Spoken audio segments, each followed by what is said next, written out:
Your team meetings are a waste of time.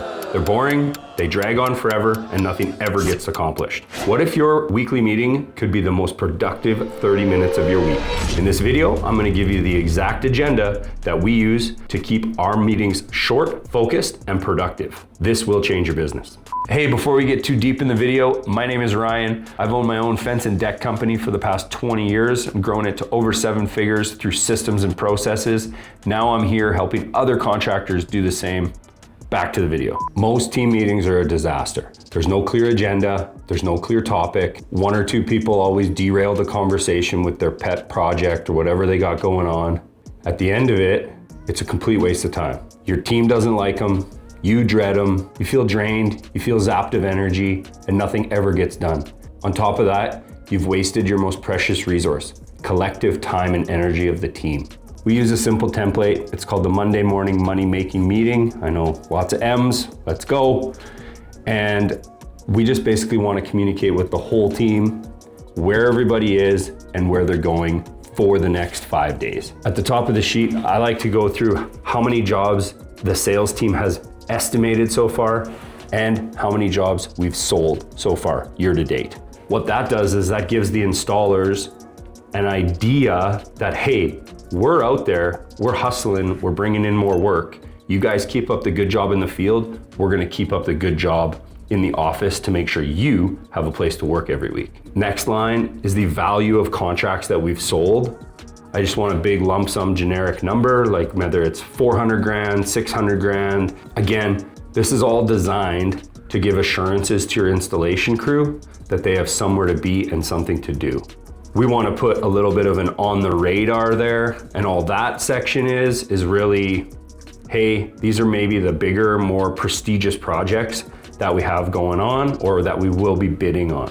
Then we simply want to cover the work in progress, the jobs that we have that are actually ongoing, have been started. Once we've kind of given the team the front of the office report and covered those topics really quickly, we want to move to last week's progress, wins, and hiccups. So this is where I'm going to talk directly to the crews. Hey, you were on such and such a project. How did it go? Where are you at? What's happening?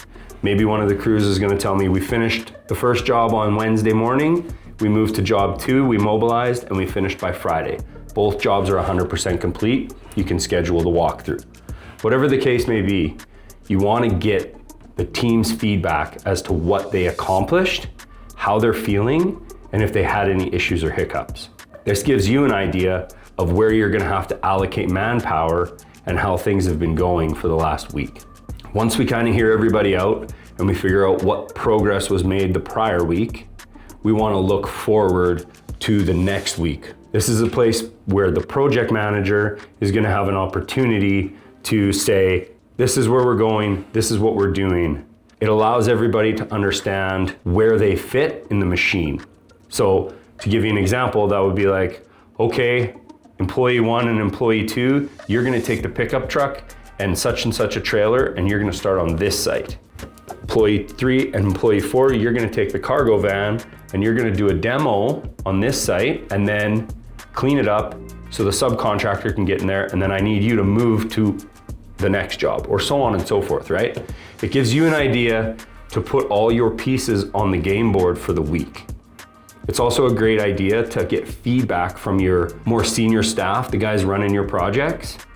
They're gonna be able to tell you like, hey, I'm gonna be down a guy this week, or I need an extra guy. You can move the pieces around, you can move the employees around, right? That way, you're gonna have smooth transitions between projects. Things are going to be happening. You're not going to be scrambling to put people into place at different times throughout the week. Everybody knows what jobs are on deck.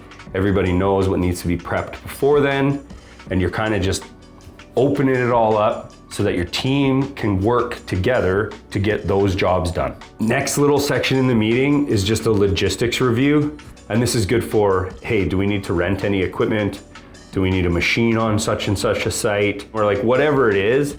This allows your team to put their extra things on the table so that you know what you have to do as a project manager or what your project manager has to do to make that happen for his crews.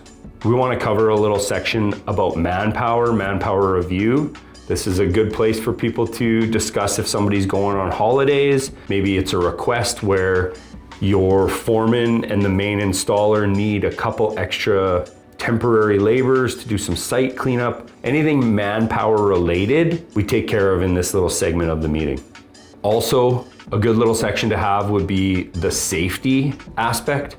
Again, this is all about setting everything up so that your team can win. So it's like, hey, we're getting to 10 people, we need to get some first aid and we need to get some health and safety reps on the team. Or, hey, we're gonna go to this commercial site, but they require everybody to have fall protection. So the office can set it up and be like, okay, employee 2, 3, and 4 don't have fall pro. Let's find some downtime this week and get those guys trained so that when we go to the site, we have all the tickets and we're not turning people away. This is all about pre-planning and gaming it out in your mind before everything starts to come at you at 90 miles an hour. At the end of that, I usually go around the room, ask everybody if they have any questions or if there's anything they want to talk about, get some feedback, give a little bit more direction, and then I have everybody sign off so that if there's questions or hiccups later, we have a record of who attended the meeting. Here's a bonus section for you. After you have everybody sign off, spend 5 or 10 minutes talking to your team about a specific topic that's important to you. Mindset, communication, health and fitness, anything that's not related specifically to the jobs that you covered, but it's important knowledge that you want to give people to help them grow. The thing with employees is they want an environment where they know there's more work coming in, they know how to contribute and feel valuable, and they want an environment that contributes to their growth. So if you can do those things effectively in 30 minutes while smoothing out all of the questions for the week, that's going to be a really powerful meeting for you to run. The reason this structure works so well is because it gives the employees all of those feelings and it gives everything a super actionable step. So we're not making it a bitch session. We're not sitting there complaining and telling people how bad they are all the time. We're really just giving them an opportunity to be knowledgeable, contribute, and grow. That's why this will work for you. The meeting is short, concise, and it follows the same cadence every week. That way it respects everybody's time and production. If you're tired of wasting time in pointless meetings that go nowhere and you want to try the template that we use, click the link below. It's free to download. Give it a whirl and let me know how it works for you. It's time to make the Monday morning meeting the most valuable 30 minutes of your week.